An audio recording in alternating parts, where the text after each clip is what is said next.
Let me tell you about my confession. I have a bad habit that I can't seem to break. It's troubling me. It's embarrassing. Every time I do it, I feel foolish, feel dumb, I feel frustrated. I do it without even realizing that I'm doing it. And yet, the instant after I've done it, I know that I have done it again, and I have this sick feeling in the pit of my stomach. I hope someday to break this bad habit of mine, but it really seems hopeless. My wife, a few friends, and some neighbors know about my bad habit, and they have come to my rescue more than once. Some time ago, after falling victim again, I went to my neighbor across the street, rang his doorbell, and I sheepishly told him I had did it again, and I needed his help. He kindly invited me inside, and he told me if I could just wait a few moments until he had finished his breakfast. And then afterwards, we went out together to his garage, and we pulled out a huge metal ladder. And we carried it across the street to my house, and we leaned it against the side of my house up by the screened-in porch. And this 80-plus-year-old man, held the ladder as I climbed up onto the porch roof of my screened-in porch, and then I crawled into an open bedroom window. Once inside the house, I made my way down the stairs and went right to the place where I had left my, you guessed it, my keys. You see, I have this very nasty habit of getting locked out of everywhere, almost everywhere and anything. In fact, one time I missed a prayer meeting appointment because I locked myself out of my car. I left my keys inside. It's an awful, awful feeling to get locked out. I think you know what I mean, don't you? You search desperately to find your keys, and then you come to the realization that you have locked them in the car or you've locked them in the house, and you have no way of getting in, and it's frustrating. But I want to ask you a question this morning. Would you rather be locked out or locked in? I would just as soon be locked in, thank you. Because that way, especially when it's dark and late at night or cold outside, the burglars can't get inside to you. The undesirable people can't get to you. And anytime you want to get out, you can't just go to the door, turn the knob, and out you go. On the other hand, if we're talking about a hospital room where you are deathly sick, we're talking about a jail cell, or we're talking about a lion's cage, who wants to be locked in any of those places? I'd just as soon be locked out of those places, wouldn't you? But let me tell you this morning, there's another place that I just as soon stay locked out of. And that is the grave.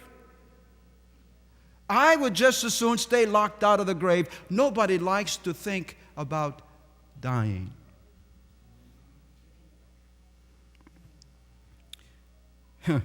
With the right key, I can escape even a jail cell or a lion's cage. But the grave has no keys. And many believe that the road leading to the grave is strictly one way. Once we're lowered beneath the ground, there is no escaping. Others believe that the grave is just simply a holding place for our bodies, and we eventually fly off, our souls will fly off to heaven or hell. I don't believe that. And I'm happy to tell you why. I would be happy to tell you why I don't believe that if you see me after the service. But that isn't the theme of my message this morning. I want to ask you a question. I want you to think about it.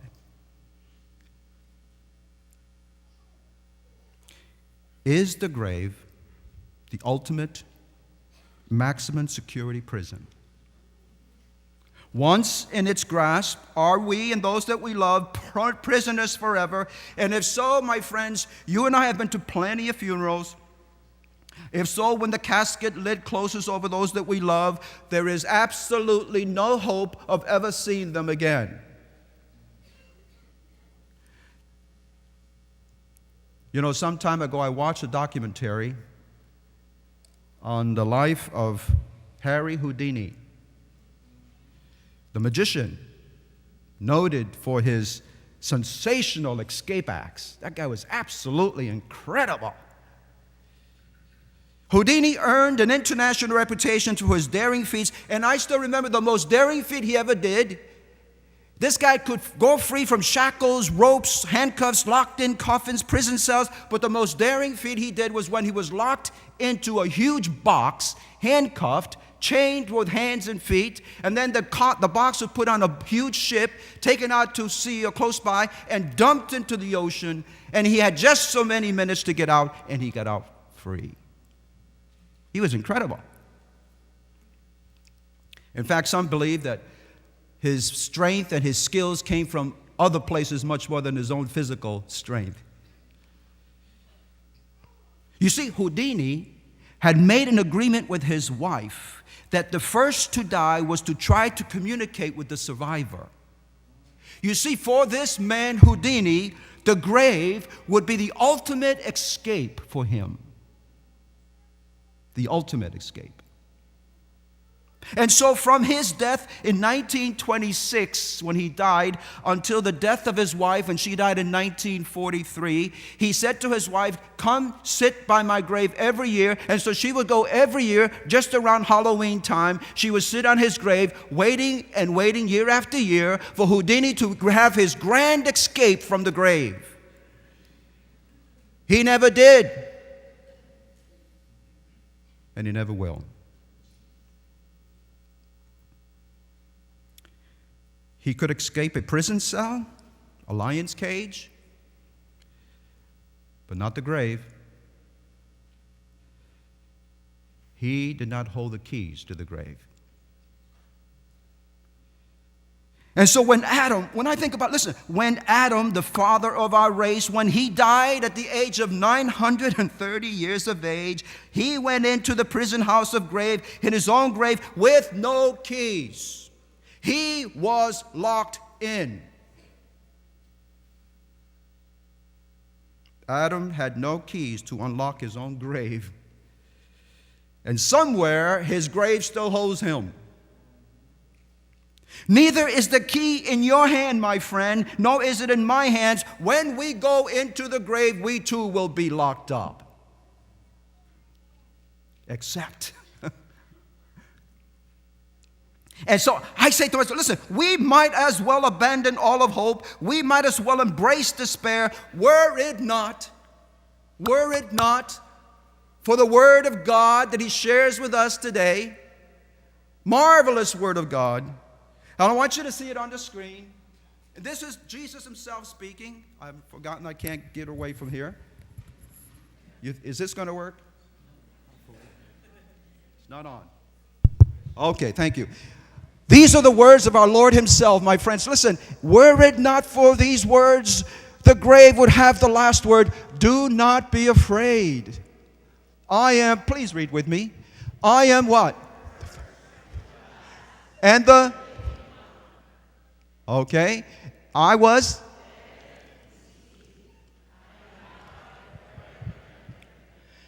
And I have what? Isn't that beautiful? I have the keys. He has the keys. I don't know about you, but I'm excited about that. I really am. Look at the next praise. The next. Listen, read this with me, would you please? Read it. Because Is that a wonderful promise or what? Christ rose from the grave. He lives. He's alive. He was locked in. He was locked in the grave. But he alone of all who have ever died, took the keys with him to the grave. Because he lives, you too will live. It's the triumphant truth that shines forth from this radical claim is that even though, listen carefully, that even though death should come to you and me, it comes as a defeated foe. And so how can we fear a defeated foe? Christ conquered the grave. What? Is that all I hear? You ought to be grateful, my friends. Christ conquered the... And so listen to me carefully again. This is why all the songs that we sing, we've been singing here today, we've been singing about that wonderful, wonderful event. Right? The lilies that you see, he is the lily. He is the lily of the valley, the beautiful, all the things you see, all the beauties of life, the sights of life, is because Christ not only died, but he conquered death. Wow. And so I'm telling you something very important this morning. Easter, what we call Easter, what many Christians call Easter, is a wonderful time to celebrate this cornerstone of our faith, the resurrection of Jesus. Now listen carefully. We do not believe in Easter rabbits. We do not believe in the Easter eggs. We do not believe in all those kinds of things that are all the ramifications of Easter that makes Easter to some people so important. We don't believe in that, but we do believe in what? We do believe that Jesus Christ rose from the dead, and that's what we celebrate. Death is reduced to locking up his prisoners only until Jesus comes and sets them free with a key that he has. You know, some years ago I read a very interesting illustration in a magazine that comes to the church. It's called the Adventist Review. And in the Adventist Review I read a lovely story. It was actually in the form of an illustration that really, I think, answers tries to show the things that I've been trying to talk about. And it does it in an illustration form. I think does it quite well. It talked about the Battle of Waterloo way back in 1815, in which the English general Wellington squared off against his French counterpart, Napoleon Bonaparte. Those were the days, as you remember, before telegraph and radio. The conflict raged, and the people were anxious. They wanted to hear the word from the battlefield. How was it going for Wellington? Finally, a messenger began spelling out the crucial communique through all the nation, and this is what it says. See the screen.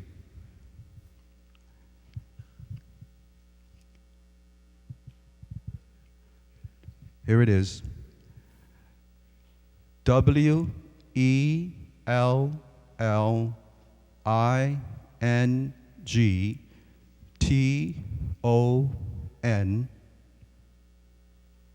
pause, DEFEATED,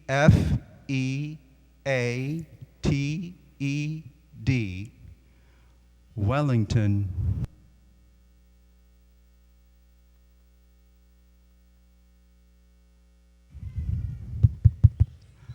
That was not the message that the people wanted to hear.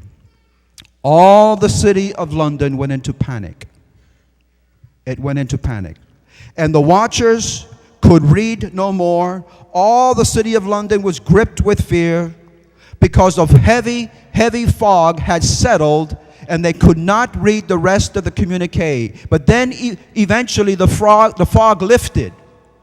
The fog lifted, and the messengers quickly, suspecting that the full message had not been received, he sent it out once again. Now listen, the people were gripped in fear. Wellington had been defeated. It's over. But now here's the message, and it comes through again.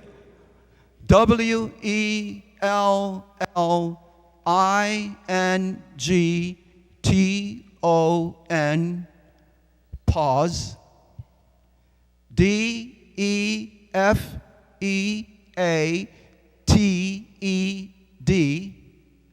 pause. THENEMY. And the city erupted, exploded with joy and screaming. They hadn't seen that last part, and now it came clear. Wellington defeated the enemy. Wow. It wasn't that, and the entire city, the Adventist Review, as I was reading it, the Adventist Review editorial went on to say, and listen to this carefully, that Friday afternoon long ago, as Jesus died on the cross outside Jerusalem, a message went out across the universe. Jesus, JESUS, pause, DEFEATED, Jesus, defeated. Because you see, if you remember the story, because all of a sudden a dense cloud engulfed the cross and engulfed the whole earth, my friends, and it just settled, and the cosmos as the entire cosmos of the universe watched the commander of the celestial forces lay buried in a borrowed tomb. It was a dark weekend, but 3 days later the cloud lifted. And the full text of the glorious communique sped its way across the entire universe, and it said this, JESUS, pause, DEFEATED, the enemy. And the whole universe exploded with joy and gladness. Oh, my friends, this is our only hope. Jesus has the keys of death and of the grave. The truth is that if Jesus had not come forth from the grave, no one else could either. All trips to the grave would be one way. Which reminds me of another little editorial that I read in the review some time back.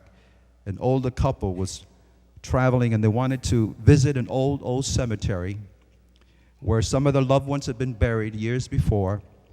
And as they walked into they left their motorhome just outside, and they walked in, and as they walked in, they were greeted by a huge sign, a big sign, just like this here. As they walk into the cemetery, no exit.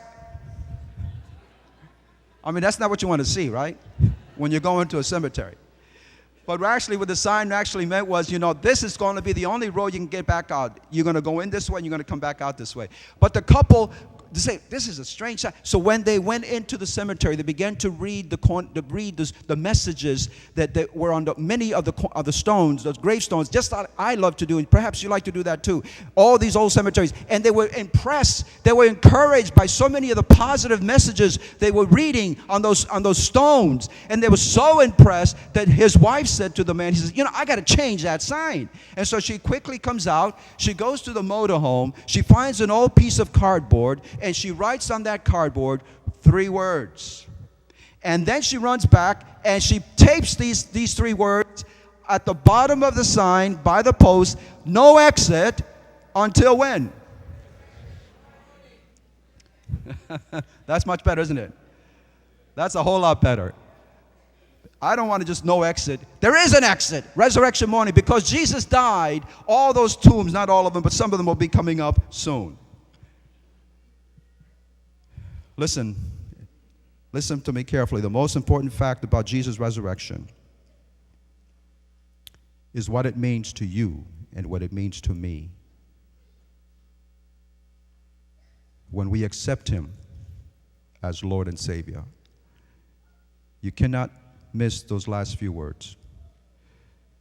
The most important fact about Jesus' resurrection is what it means to you and me when we accept him as Savior and Lord.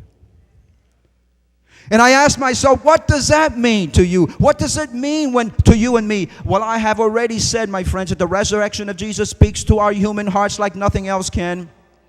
In fact, I believe, all the whole Testament believes, that it is at the very center, it is at the very heart, at the very core of the gospel. And I ask myself, please break it down. What else does it mean for me today? Let me tell you, very careful. You got to listen to this. You all know it already, but you must be reminded. The resurrection of Jesus Christ means, listen, the resurrection of Jesus Christ assures us of God's forgiveness. Let it sink in. When Jesus drank from the cup at the Last Supper, he referred to the wine that was inside that cup. He said, he referred to it as his blood, which was shed for many for the forgiveness of sins. Do you know what he did? He linked our forgiveness to his death. He taught us that he was going to die, burying our sins and guilt and condemnation with him in order that we might be forgiven. But if he had remained dead, all the universe would be convinced that his death was a failure, that it did not secure what it said it would.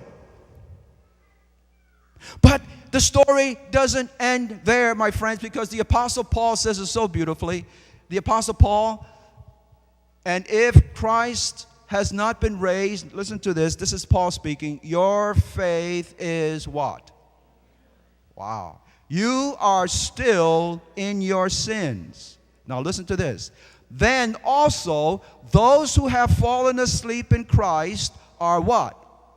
Lost. But Christ has indeed been raised from the dead. That changes the whole story. It changes everything. Because Christ his death did acquire what he said it would for us. The second thing about the resurrection, which is so important, we must never lose sight of, not only are you being forgiven when you accept Jesus Christ as your Savior and as your Lord, but also, my friends, the resurrection, it's not up there, but the resurrection assures us of God's power. The resurrection assures you of God's power. Ephesians chapter 1, verse 18 and 19. Paul again, he tries to open our eyes to the wonders of what we have in Christ.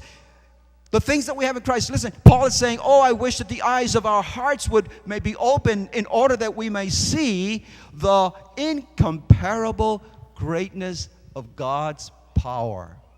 Wow, I underline that. Incomparable greatness of God's power towards us who believe. The power that he worked in Christ when he raised him from the dead. I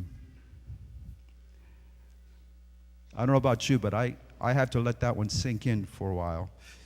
In other words, what I hear Paul saying is the resurrection of Jesus is the supreme evidence of God, of the power of God.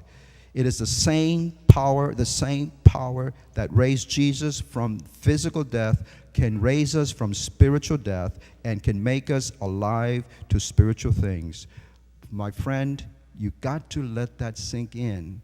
The very same power that raised Jesus from the dead is capable of raising you from your spiritual death. And there may be people here this morning who are spiritually dead. The walking dead. Yeah. There's no need to be a walking dead. The same power that raised Jesus from the dead is the power that can give us each the ability to wake up from the spiritual death that some of us have to deal with. And then the last thing that the resurrection assures us, the resurrection of Jesus assures us of God's ultimate triumph over evil. and ultimate triumph over evil, and life with him forever. That's really good news. The resurrection of Jesus assures you of God's forgiveness. In Christ, you are forgiven.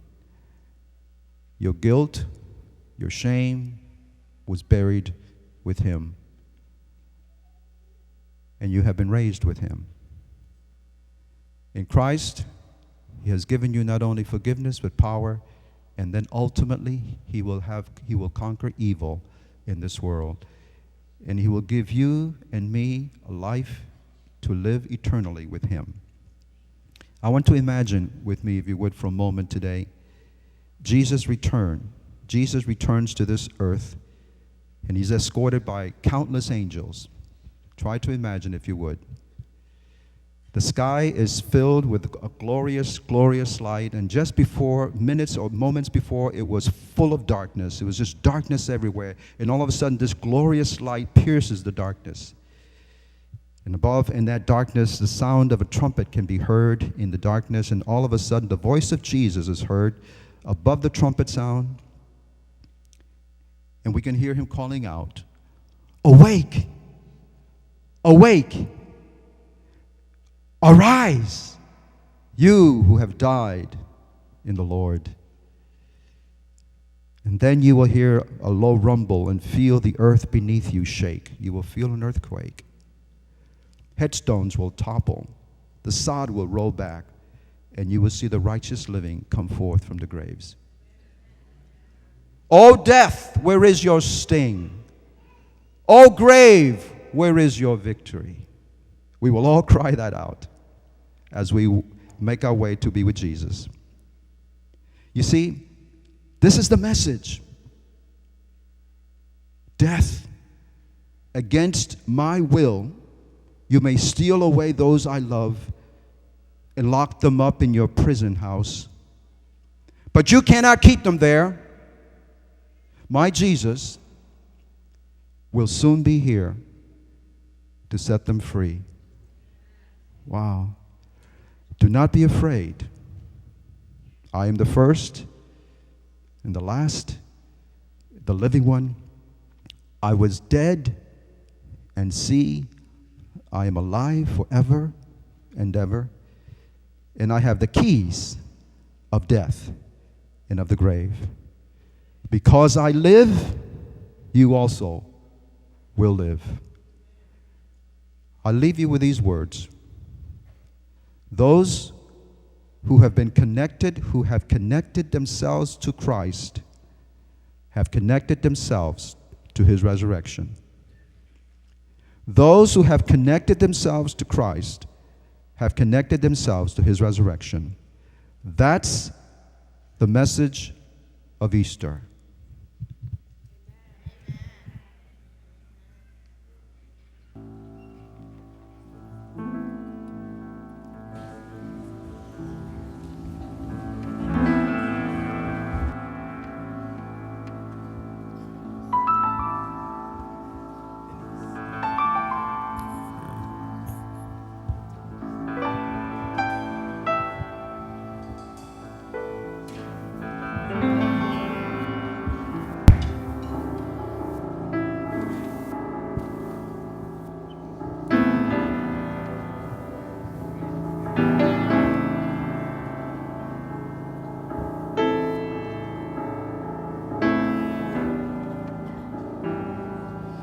Gates and doors were barred, and all the windows fastened down. I spent the night in sleeplessness and rose at every sound, half in hopeless sorrow and half in fear the day would find the soldiers breaking through to drag us all away. And just before the sunrise, I heard something at the wall. The gate began to rattle, and a voice began to call. I hurried to the window, and I looked down into the street, expecting swords torches, the sound of soldiers' feet. But there was no one there but Mary, and so I went down to let her in. John stood there beside me as she told us where she'd been. She said they'd moved him in the night, and none of us knows where. The stone's been rolled away, and now his body isn't there. We both ran toward the garden, then John ran on ahead. We found the stone and the empty tomb, the way that Mary said. But the winding sheet they wrapped around was just an empty shell. And how or where they'd taken him was more than I could tell. Oh, well, something strange had happened there, but just what I didn't know. John believed a miracle, but I just turned to go. Circumstance and speculation couldn't lift me very high, 'cause I'd seen them crucify him, and then I watched him die.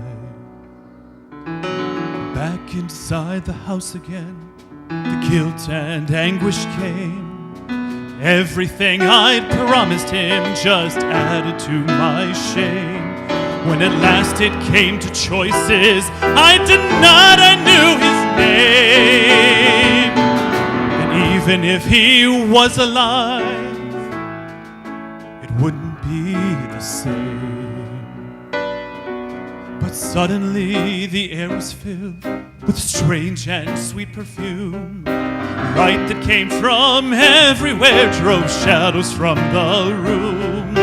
Jesus stood before me with his arms held open wide, and I fell down on my knees, and I clung to him and cried.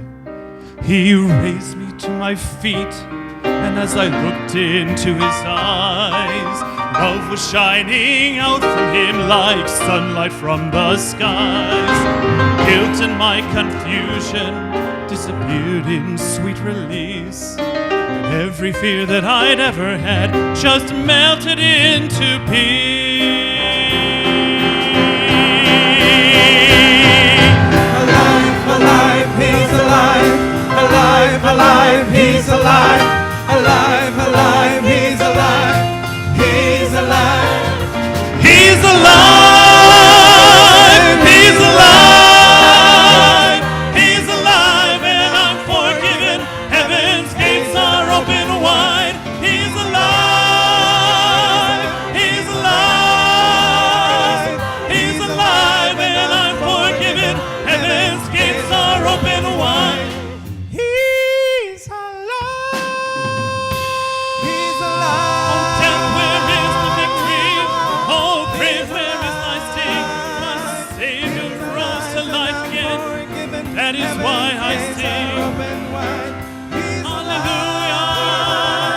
He's alive. Hallelujah.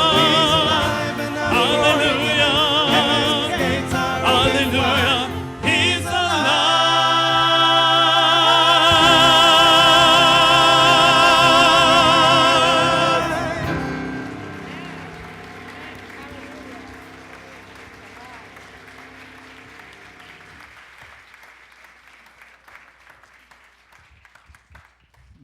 He's alive. We all know that. At least we know it intellectually. My question to you is he really alive in your life? Have you made that connection? Because remember what we said, only those who have been connected to Christ are connected to his resurrection. And we all want to be connected to that resurrection because we want to see that glorious day come soon. And if we by chance happen to be asleep when the Lord comes, we want to be resurrected in the right resurrection, don't you? So there may be one person here this morning or this afternoon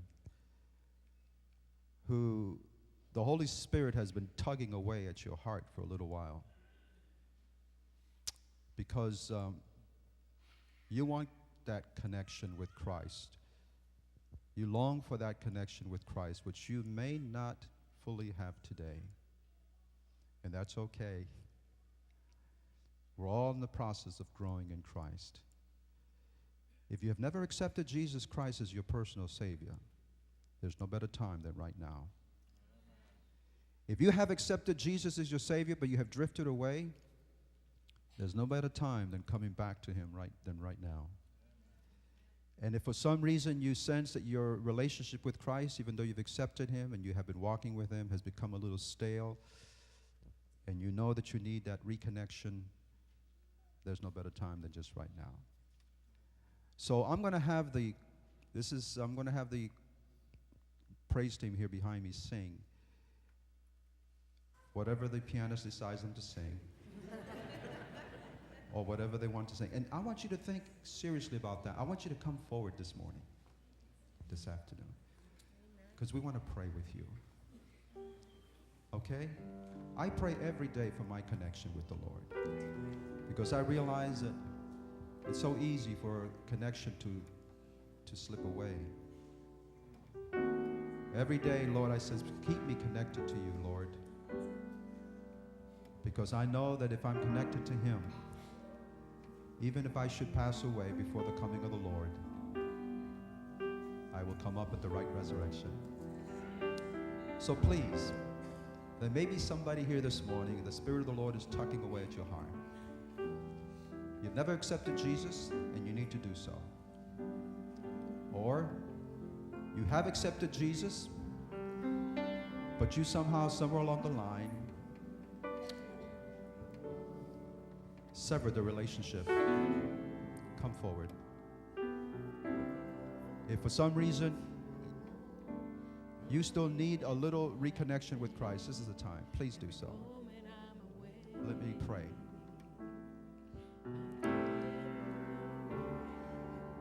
Gracious Lord, there are plenty people here this morning who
just wondering if there might be one more person that may still be kind of resisting a little bit the tug of the Spirit.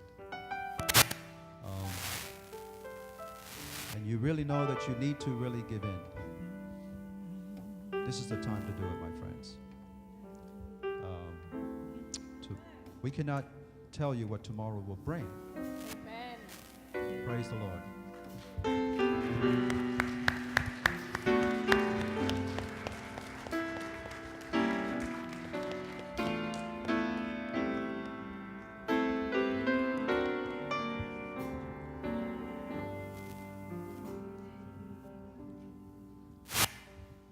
Let's have a word of prayer.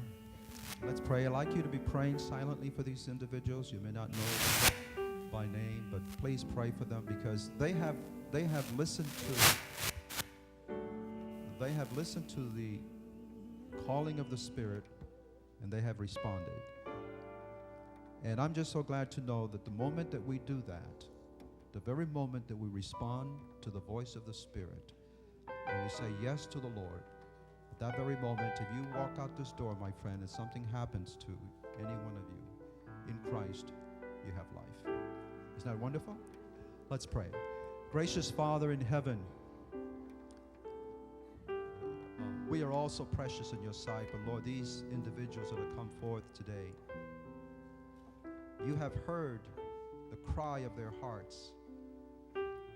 You know the needs that they have, the longings that they have. The greatest need they have is to come to know you in a more personal and more straight and dynamic way. We will be praying for them, Lord. And I'm asking you, Father, to please listen to the cries of their heart. Open those hearts. Holy Spirit, be poured down upon them, that they may come to know you, and may they soon, when Jesus returns to this earth, may we all be found ready to go home with you. For this is our prayer today, in the precious name of Jesus Christ, our Lord. Amen.